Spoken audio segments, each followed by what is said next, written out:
بسم اللہ الرحمن الرحیم۔ اللہم صلی علی محمد و آل محمد وعجل فرج آل محمد انا للہ و انا الیہ راجعون۔ عزیزان گرامی قدر، آج 21 رمضان مولا علی علیہ السلام کی شہادت کا دن، اور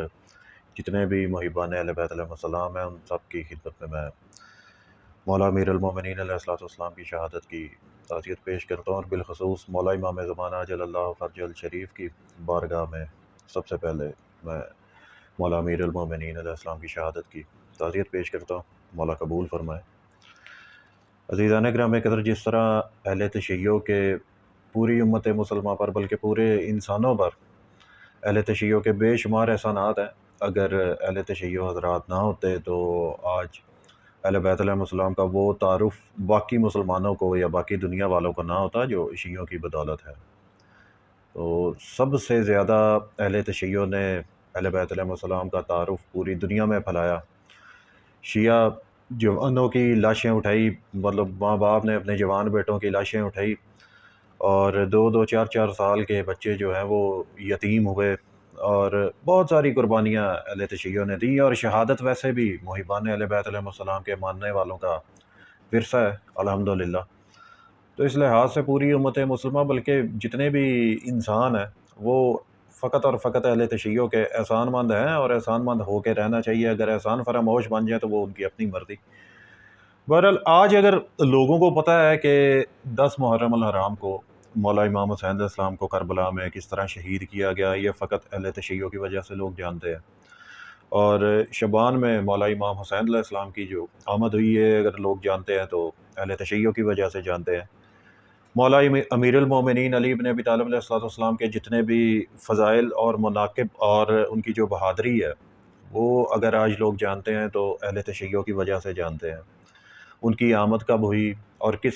پاک جگہ پر ان کی آمد ہوئی، ان کا نزول ہوا، اگر یہ آج لوگ جانتے ہیں تو فقط اہل تشیع کی وجہ سے ہی جانتے ہیں۔ لیکن ایک چیز میں سمجھتا ہوں کہ شاید شیعوں نے تھوڑی سی آپ کہہ لو کہ سستی دکھائی ہے۔ مولا امیر المومنین علیہ السلام کے آج فضائل اور ان کی بہادری کو جو غیر شیعہ حضرات ہیں جن کو مجبوری کے تحت بیان کرنے پڑ رہے ہیں وہ بھی کرتے ہیں فقط اہل تشیع کی وجہ سے۔ لیکن شیعوں نے مجھے لگتا ہے کہ مولا امیر المومنین علیہ السلام کی وہ جو مظلومیت ہے وہ لوگوں کو نہیں دکھائی، بہادری لوگوں کو دکھائی، سخاوت لوگوں کو دکھائی، ان کے فضائل لوگوں کو دکھائے۔ سرکار مصطفیٰ صلی اللہ علیہ وسلم کے ہاں کیا مقام ہے مولا امیر المومنین کا، اللہ تعالیٰ کے ہاں کیا مقام ہے مولا امیر المومنین کا، یہ شیعوں نے بتایا۔ لیکن شاید شیعہ جو ہے وہ ان کی مظلومیت بیان کرنے میں، مولا امیر المومنین علیہ السلام کی مظلومیت بیان کرنے میں شاید تھوڑے سے آپ کہہ لیں کہ سستی دکھائی ہے۔ تو آج اسی کے چند پہلو لے کر میں آپ کی خدمت میں حاضر ہوں، اور ابن ملجم ملعون کا اگر کسی کو علم ہے تو شاید وہ یہ سمجھ رہا ہوگا کہ جس دن مولا امیر المومنین علیہ السلام کی شہادت ہوئی اور وہ ظلمانہ طریقے سے ان کو شہید کیا گیا، یہ تو سب جانتے، اس میں کوئی نئی بات نہیں ہے، بالکل اس میں کوئی نئی بات نہیں ہے۔ اگر مولا امیر المومنین علیہ السلام کی ان کی جو ظاہری حیات مبارکہ ہے اگر اس کا بغور مطالعہ کیا جائے تو مولا امیر المومنین علیہ السلام پر بار بار مظالم ڈھائے گئے، ان کے اوپر جو ظلم ہے وہ بار بار ڈھائے جاتے۔ ایک روایت ہے سرکار مصطفیٰ صلی اللہ علیہ وسلم نے جب دنیا سے پردہ فرمایا تو بی بی سیدہ خاتون جنت سلام اللہ علیہ مولا علی علیہ السلام سے کہتی ہیں کہ علی، میں نے سنا ہے کہ لوگ آپ کو سرکار مصطفیٰ کے بعد اب لوگ آپ کو سلام نہیں کرتے۔ مولا امیر المومنین علیہ السلام فرماتے ہیں فاطمہ، سلام کرنے سے بھی بڑھ کے جب میں کسی کو سلام کرتا ہوں تو میرے سلام کا لوگ جواب نہیں دیتے، اب اس سے زیادہ بڑی مظلومیت مولا امیر المومنین علیہ السلام کے لیے اور کیا ہو سکتی ہے۔ اور اس کے علاوہ عزیزان محترم، مسلمانوں کی مولا امیر المومنین علیہ السلام کے ساتھ ستم ظریفی یہ دیکھیے، جب سرکار مصطفیٰ صلی اللہ علیہ وسلم نے دنیا سے پردہ فرمایا تو جب حضرت ابو بکر کو خلافت دے دی گئی سقیفہ بنی سعدہ میں جو کارروائی پیش ہوئی، اس کے بعد حضرت ابو بکر خلیفہ بن گئے، مولا امیر المومنین علیہ السلام نے صبر کے ساتھ کام لیا۔ تو پھر حضرت ابو بکر کے بعد حضرت ابو بکر حضرت عمر کو نومینیٹ کر کے جاتے ہیں، مولا امیر المومنین علیہ السلام نے صبر کا دامن نہیں چھوڑا۔ اور ان کے بعد حضرت عمر جب 6 رکنی شورا کی کمیٹی تشکیل کرتے ہیں اور ان شرائط کے ساتھ تشکیل کی جاتی ہے کہ اس کے بعد حضرت عثمان بن عفان کی خلافت آ جاتی ہے، مولا امیر المومنین علیہ السلام نے تب بھی صبر کا دامن نہیں چھوڑا۔ ہاں البتہ جب بھی اسلام کے اوپر مشکل آتی تھی ان کی خلافتوں کے دور میں، تو اس وقت اسلام کی مشکلات کو ٹالنے والے فقط مولا امیر المومنین علیہ الصلوۃ والسلام تھے۔ اور پھر آگے مزید یہ ظلم دیکھے کہ جب چوتھی مرتبہ مولا امیر المومنین علیہ الصلوۃ والسلام کو ظاہری خلافت ملی، جس طرح ڈاکٹر طاہر القادری صاحب اہل سنت کے دور حاضر کے بہت بڑے محدث ہیں، وہ بھی اپنی کتاب السیف الجلی اعلی منکر ولایت علی میں وہ بھی لکھتے ہیں کہ جو حضرت ابو بکر سے خلافت سٹارٹ ہوتی ہے اور اس کے بعد مولا علی علیہ السلام کے پاس آتی ہے، تو آنورڈ آگے امام حسن علیہ السلام، اس خلافت کو انہوں نے سیاسی خلافت قرار دیا، اور جو رسول اللہ صلی اللہ علیہ وسلم کے جانشین ہیں، جو ان کے وسیع ہیں، وہ انہوں نے مولا علی بن ابی طالب علیہ السلام کو ہی کہا ہے۔ ان کی خلافت بلا فصل اور ولایت بلا فصل پر برادران اہل سنت کے دور حاضر کے جو بہت بڑے محدث ہیں، طاہر القادری صاحب، وہ بھی اس چیز کے اوپر اتفاق رکھتے ہیں۔ اور باقی ڈاکٹر طاہر القادری تو چلو آج کے دور کے ہیں، گزشتہ جتنے بھی ان کے بڑے بڑے برادران اہل سنت کے محدثین گزرے ہیں، انہوں نے بھی اس حقیقت کو تسلیم کیا ہوا ہے کہ مولا امیر المومنین علیہ السلام ہی دراصل خلیفہ بلا فصل ہیں۔ اچھا، جب چوتھی خلافت مولا امیر المومنین کے پاس آتی ہے، تو اس وقت ستم ظریفی یہ دیکھیں کہ پہلی بار مسلمان خلیفہ جو کہ حقیقی خلیفۃ الرسول تھے مولا امیر المومنین علیہ السلام، ان کے خلاف مسلمان تلوار لے کر نکل آتے ہیں جنگ جمل کے صورت میں، اور بہت سارے مسلمان جو تھے انہوں نے بغاوت شروع کر دی تھی مولا امیر المومنین علیہ السلام کے خلاف، جو مولا سے بغض رکھا کرتے تھے۔ اب جنگ جمل آئی، حالانکہ جنگ جمل میں ہی حق اور باطل واضح ہو گیا تھا۔ سرکار مصطفیٰ صلی اللہ علیہ وسلم کے جو فرامین ہے کہ علی قرآن کے ساتھ، قرآن علی کے ساتھ، علی حق کے ساتھ، حق علی کے ساتھ، لیکن اگر پھر بھی چلو کوئی کسر رہتی تھی،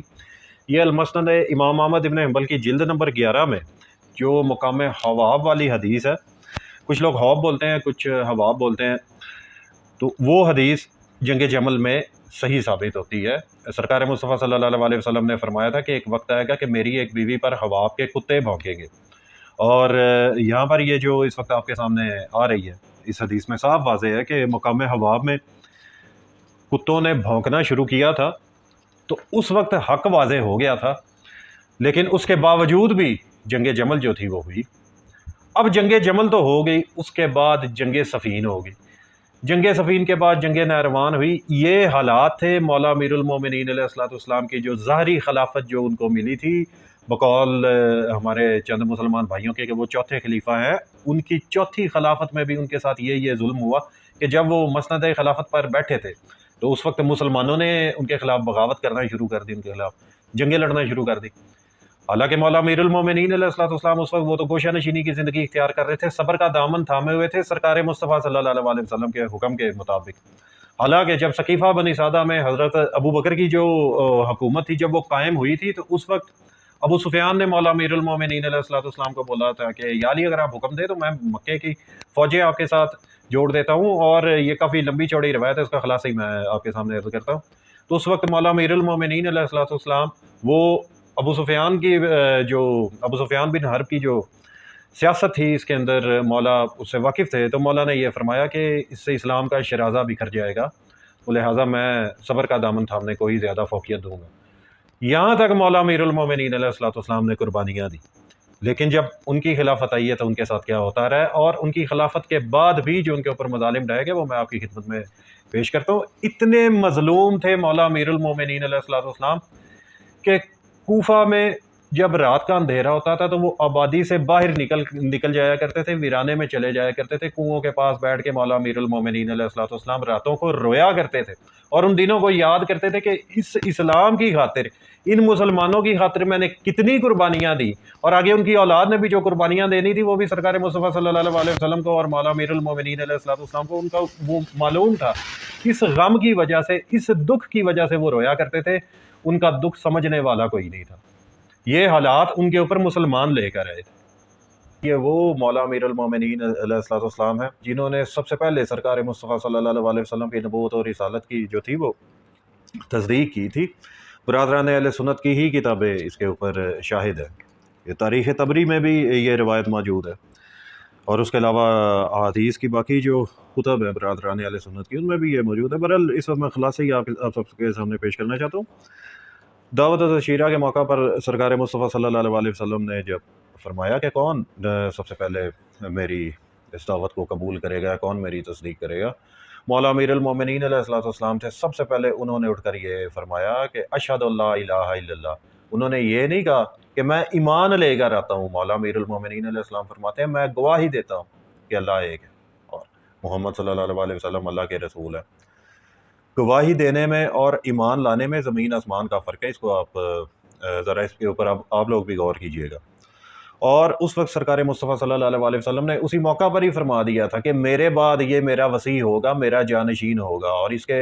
احکامات کو ماننا باقی لوگوں پر واجب ہوگا۔ اب عربی میں اگر اس کا مفہوم نکالا جائے، علی ولی اللہ وصی رسول اللہ و خلیفۃہ بلا فصل، اس جملے سے ہی چند لوگوں کو چیڑ ہے، تو یہ جملہ سرکار مصطفیٰ صلی اللہ علیہ وسلم ہمیں دے کر گئے جب انہوں نے مولا امیر المومنین علیہ السلام کی جو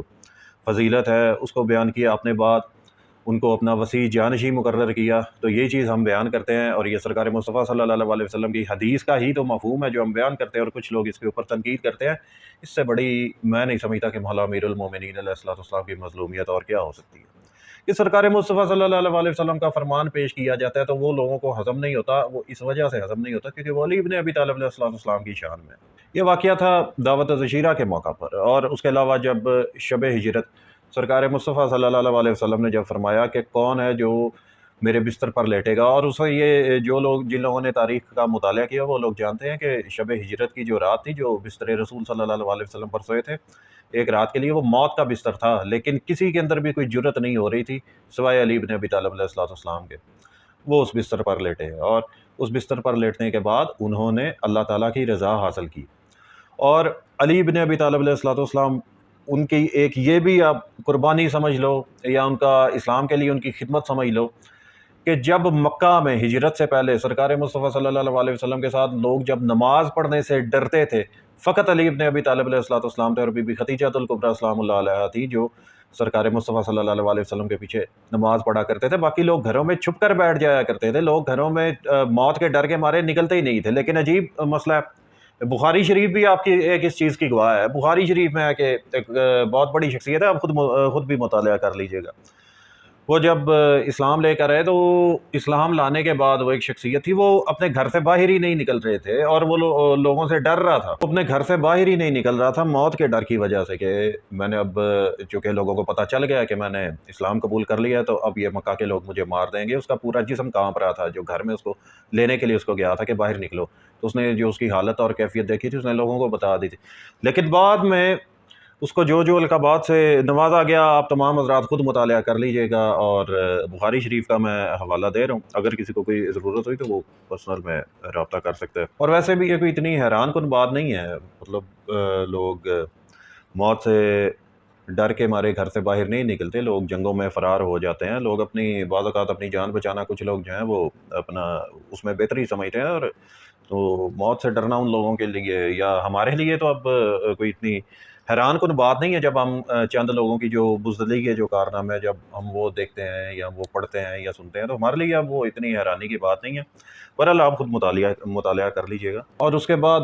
جو جنگی حالات ہیں وہ بھی آپ تمام حضرات کے سامنے ہے کہ غزوہ بدر میں جتنے بھی مشرکین مکہ کو واصل جہنم کیا گیا تھا، سب سے زیادہ جن کو واصل جہنم جنہوں نے کیا تھا وہ علی بن ابی طالب علیہ السلام تھے۔ تو اسی آگ بھڑکتی ہوئی اپنے اندر کی آگ کو لے کر ہندہ بھی میدان احد میں اتری تھی۔ ہندہ وہی جس نے اپنے عاشق واشی کے سامنے یہ شرط رکھی تھی، جب اس کو آفر کرائی تھی ہندہ نے تو اس نے یہ شرط رکھی تھی کہ مجھے 2 لوگوں کا سر چاہیے یا 2 لوگوں کو شہید کر کے، اس نے اپنے تو میں تو قتل ہی کہا ہوگا کہ 2 لوگوں کو قتل کر کے دینا تو میں تمہاری خواہش پوری کروں گی۔ یہ ہندہ آفر کروا رہی ہے واشی کو۔ ایک اس نے نام رکھا جناب امیر حمزہ علیہ السلام جو کہ جنگ احد میں شہید ہوئے اور بہادری کا مظاہرہ کرتے ہوئے شہید ہوئے، اور دوسرے مولا علی بن ابی طالب علیہ السلام، انہوں نے بھی بہادری کا مظاہرہ کیا جنگ احد میں،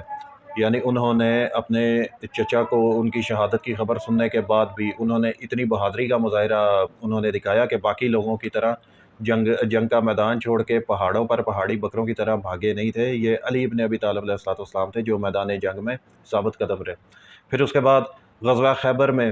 وہ بھی معاملات آپ سب کے سامنے ہیں کہ 40 دن تک، تاریخ یہ بتاتی ہے کہ 39 یا 40 دن تک غزوہ خیبر میں جنگ لگی رہی تھی، مسلمانوں سے قلعے فتح نہیں ہو رہے تھے۔ کبھی حضرت ابو بکر جاتے ہیں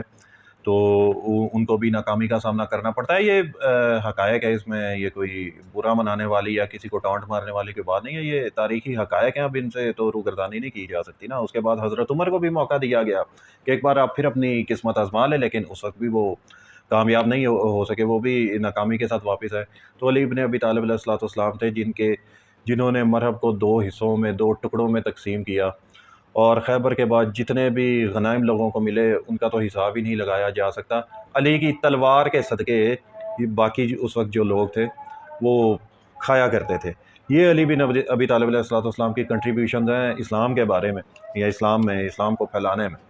تو اس کے بعد جو برادران اہل سنت کے جو صحاح ستہ کے جو مصنفین ہیں، ان میں سے ایک ان کے جو محدث تھے امام نسائی، انہوں نے جو کتاب لکھی تھی خصائص علی، اسی کی یہ شرح کی ہے قاری ظہور احمد فیضی صاحب نے۔ یہ بھی برادران اہل سنت کے بہت بڑے دور حاضر کے آپ محقق آپ کہہ لیں۔ یہاں پر صفحہ نمبر 231 پر مولا علی علیہ السلام کی ایک بہت بڑی فضیلت ہے، بہت بڑی شان ہے۔ یہاں پر جو بیان کی گئی ہے کہ نبی علیہ السلام نے ایک مرتبہ اپنے اصحاب سے یہ فرمایا تھا، یہ میں اس کا خلاصہ آپ کو بیان کر دیتا ہوں، باقی آپ پاؤز کر کے خود ملاحظہ فرمائیے گا۔ حضرت ابو بکر بھی اس میں شامل تھے، اس گروہ میں، اور حضرت عمر بھی شامل تھے، جہاں پر سرکار مصطفیٰ صلی اللہ علیہ وسلم نے یہ فرمایا کہ تم میں سے ایک ایسا شخص ہے جس کو اللہ تعالیٰ نے ایمان سے آزما لیا ہوا ہے، اور وہ تمہارے بعد تمہارے ساتھ والوں کے ساتھ وہ جہاد کرے گا۔ اب یہ بہت بڑی فضیلت تھی کہ اللہ تعالیٰ نے یعنی ایک شخص کو پہلے آزما لیا ہوا ہے ایمان کے لیے، ٹھیک۔ اور اس وقت حضرت ابو بکر کے ذہن میں یہ خواہش پیدا ہوئی کہ کاش کہ وہ شخص میں ہوں، اور انہوں نے اپنی خواہش کا اظہار کیا کہ کیا یا رسول اللہ وہ شخص میں ہوں۔ نبی علیہ السلام نے فرمایا کہ نہیں، تم نہیں ہو۔ پھر اس کے بعد حضرت عمر نے بھی یہ خواہش ظاہر کی کہ یہ تو میں ہو سکتا ہوں، لیکن سرکار مصطفیٰ صلی اللہ علیہ وسلم نے فرمایا کہ تم بھی نہیں ہو۔ اور اس وقت مولا علی علیہ السلام سرکار مصطفیٰ صلی اللہ علیہ وسلم کی نالین مبارک کو گانٹ رہے تھے، اور نبی علیہ السلام نے مولا علی علیہ السلام کی طرف اشارہ کر کے کہا تھا کہ وہ شخص ہے، اور لوگ اس وقت مبارک دینے کی نیت سے مولا علی علیہ السلام کے پاس آئے تھے، اور وہ لوگ یہ بتا رہے تھے کہ ہمیں اس چیز کا علم تھا، یعنی علی کے چہرے کو دیکھ کر ہمیں اس چیز کا علم ہو گیا تھا کہ علی اس فضیلت کو یا اس بات کو ہم سے پہلے سے جانتا ہے۔ تو یہ سرکار مصطفیٰ صلی اللہ علیہ وسلم کے ساتھ قرابت تھی علی ابن ابی طالب علیہ السلام کی۔ تو جب سرکار مصطفیٰ صلی اللہ علیہ وسلم نے دنیا سے پردہ فرمایا، جس طرح ان کے حقوق کو بار بار غصب کیا گیا، لیکن انہوں نے تلوار کو ہمیشہ نیام میں اس وجہ سے رکھا، سرکار مصطفیٰ صلی اللہ علیہ وسلم کا حکم تھا۔ سرکار مصطفیٰ علیہ السلام نے فرمایا تھا کہ علی میرے بعد تمہارے اوپر مصیبتوں کے پہاڑ ڈھائے جائیں گے، لیکن تم صبر کا دامن تھامے رکھنا۔ اور اگر مولا علی علیہ السلام ان حالات میں تلوار نکالتے تو اسلام کا شرازہ بھی کرنا تھا۔ یہ سرکار مصطفیٰ صلی اللہ علیہ وسلم نے پہلے ہی مولا علی علیہ السلام کو یہ حکم فرما دیا تھا، اور مولا علی علیہ السلام ہمیشہ سرکار مصطفیٰ صلی اللہ علیہ وسلم کے حکم کے تابع رہے ہیں، یعنی باقی لوگوں کی طرح وہ نبی علیہ السلام کے آگے بار بار سوال پہ سوالات نہیں کرتے تھے۔ جو بھی سرکار مصطفیٰ صلی اللہ علیہ وسلم فرماتے تھے، علی بن ابی طالب علیہ السلام اس پر عمل کیا کرتے تھے۔ اور اتنی قربانیاں اور اتنی کنٹریبیوشنز مولا علی علیہ السلام کی اسلام کے بارے میں یا اسلام کو پھیلانے میں، تو ایک یہ چیز تو سب کے سامنے آئی کہ نبی علیہ السلام کے نزدیک جو مقام تھا، یا جو اللہ کے نزدیک جو علی بن ابی طالب کا مقام تھا، وہ نبی علیہ السلام کے بعد اور کسی کا نہیں تھا۔ یعنی سرکار مصطفیٰ صلی اللہ علیہ وسلم کی یہ بھی حدیث کہ علی کی میرے ساتھ وہی نسبت ہے جو ہارون علیہ السلام کی موسیٰ علیہ السلام کے ساتھ نسبت تھی۔ اب موسیٰ علیہ السلام بھی اللہ کے نبی، ہارون علیہ السلام بھی اللہ کے نبی، اور یہاں پر سرکار مصطفیٰ صلی اللہ علیہ وسلم اللہ کے نبی ہیں، لیکن مولا امیر المومنین علیہ السلام اللہ کے نبی نہیں ہیں، لیکن ہر وہ مقام ان کو حاصل ہے جو انبیاء کو حاصل ہے۔ اور یہاں پر جو وسیع یا جانشی موسیٰ علیہ السلام کے تھے ہارون علیہ السلام، اور یہاں پر سلطان الانبیاء کا وسیع ہونا، ان کا جانشی ہونا، یہ کوئی عام بات نہیں ہے۔ آپ خود اندازہ لگائیں کہ یہ مولا علی علیہ السلام کی شان میں کتنی بڑی یہ ایک ان کی فضیلت ہے، جو اس چیز پر دلالت کرتی ہے کہ سرکار مصطفیٰ صلی اللہ علیہ وسلم کے بعد فقط اور فقط مولا علی بن ابی طالب علیہ السلام ہے۔ اگر ان کو ہٹا کر کے کسی اور شخص کو کوئی سامنے لے کر آئے گا، وہ اللہ تعالیٰ کے احکامات کی، سرکار مصطفیٰ صلی اللہ علیہ وسلم کی فرامین کی مخالفت کرے گا، اور اسلام کے منافی یا اسلام کے مخالف ایک عقیدہ اور نظریہ لے کر چلے گا، جو بھی سرکار مصطفیٰ کے بعد امیر المومنین علی بن ابی طالب علیہ السلام کے بعد کسی اور کو لے کر آتے ہیں۔ اور یہ اتنے فضائل اور مناقب علی بن ابی طالب علیہ السلام کے ہیں، اور امت نے نبی علیہ السلام کے بعد کیا کیا، بلکہ سرکار مولا امیر المومنین علیہ الصلوۃ والسلام کی شہادت کے بعد بھی جو لوگ جو ان کے اوپر مظالم ڈھائے گئے وہ بھی کم نہیں تھے۔ علی بن ابی طالب علیہ الصلوۃ والسلام جیسی شخصیت کو، جو ہمارے برادران اہل سنت کے نزدیک بڑے بڑے نامور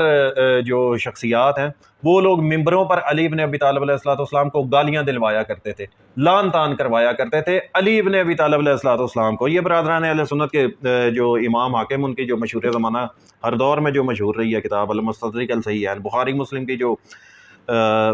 جمع کردہ احادیث ہیں جو بخاری مسلم میں درج نہیں ہیں، وہ آپ کو اس میں ملیں گی۔ اس کی یہ جلد نمبر 5 کے صفحہ نمبر 140 پر،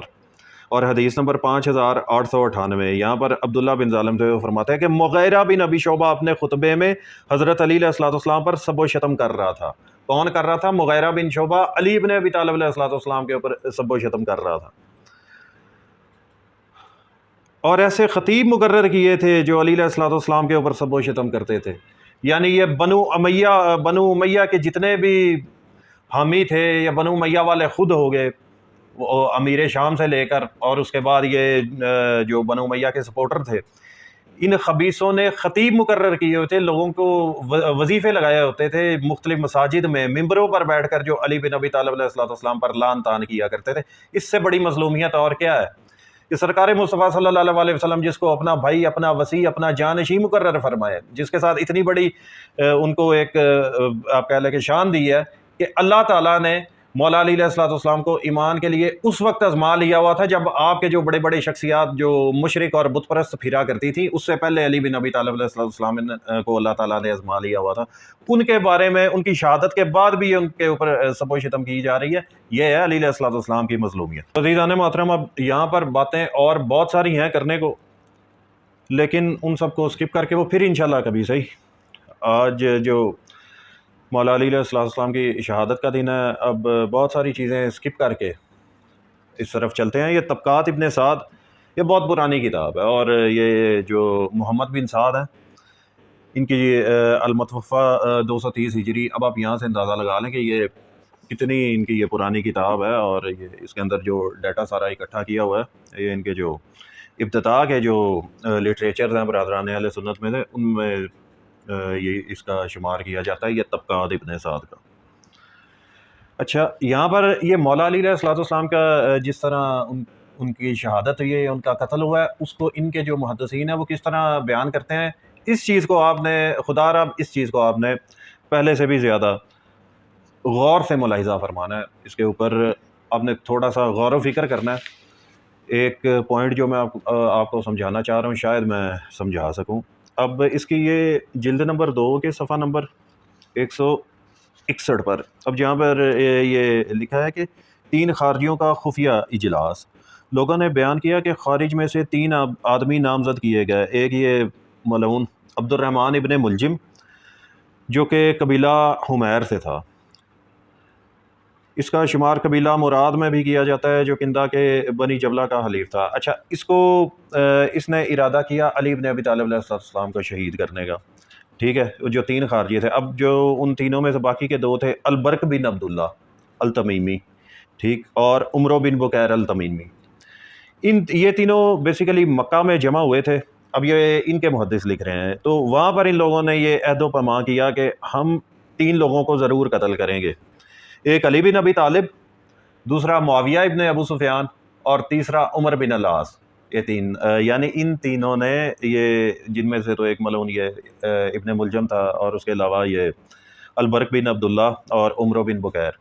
یہ 3 لوگ تھے۔ ان 3 لوگوں کے ٹارگٹس کیا تھے؟ ایک علی بن ابی طالب، ایک معاویہ ابن ابو سفیان، اور دوسرا عمرو بن العاص۔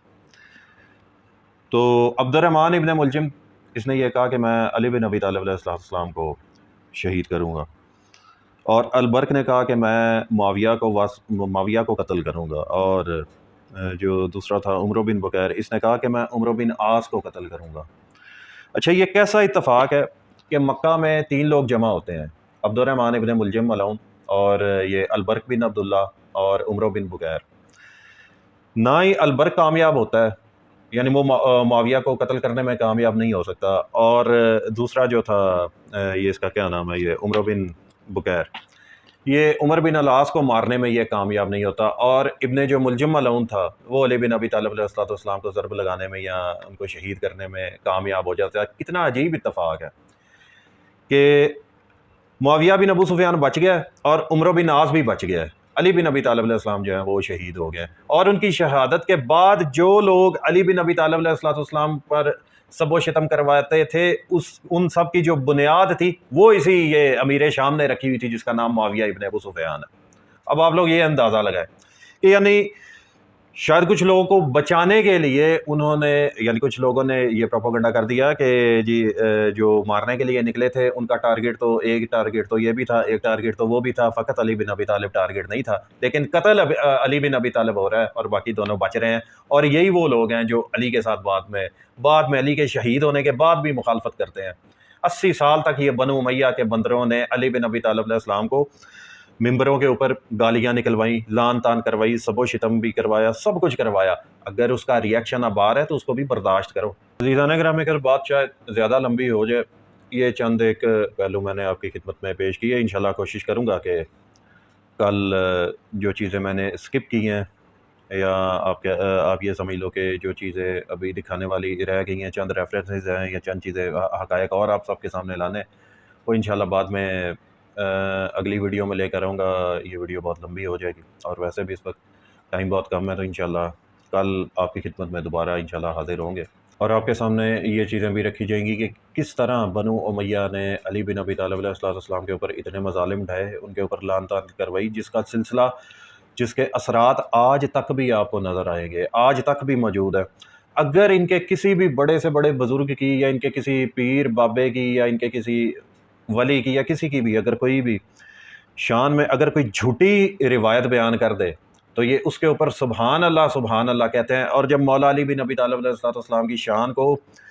قرآن و حدیث سے ثابت کیا جاتا ہے، صحیح ریفرنسز کے ساتھ ثابت کیا جاتا ہے، صحیح اسناد کے ساتھ ثابت کیا جاتا ہے، تو ان لوگوں کے اندر شک کے جو جراثیم ہیں وہ ایکٹیویٹ ہونا شروع ہو جاتے ہیں کہ یہ جی حدیث ضعیف ہو سکتی ہے یا یہ موضوع ہو سکتی ہے۔ ان کے اندر شکوک و شبہات جو جنم لیتے ہیں، یہ صرف اور صرف انہی لوگوں کے اندر شکوک و شبہات جنم لیتے ہیں جن کی ولدیت میں لوگوں کو شکوک و شبہات ہوں، اور جن کی ولدیت واقعتاً ہی مشکوک ہو، ان لوگوں کو اس طرح کے جو خیالات ہیں وہ آنا شروع ہو جاتے ہیں۔ اور اس کے علاوہ جو ابن ملجم تھا وہ مخالفین کے نزدیک اس کا کیا رتبہ تھا، اور چند ایسے محدث جو گزرے ہیں جنہوں نے ابن ملجم ملعون نے جو مولا علی علیہ السلام کو جو ضرب لگائی تھی، اس ضرب کے اوپر جو جن لوگوں نے قصیدے لکھے، جن لوگوں نے منقبتیں لکھی، وہ ہمارے مخالفین کے نزدیک کیا رتبہ، کیا مقام رکھتے ہیں، اور دوسری طرف شیعان حیدر قرار ان کے نزدیک کیا مقام رکھتے ہیں۔ انشاءاللہ یہ اگلی ویڈیو میں آپ سب کے سامنے یہ حقائق لے کر میں حاضر ہوں گا۔ تب تک کے لیے اللہ حافظ۔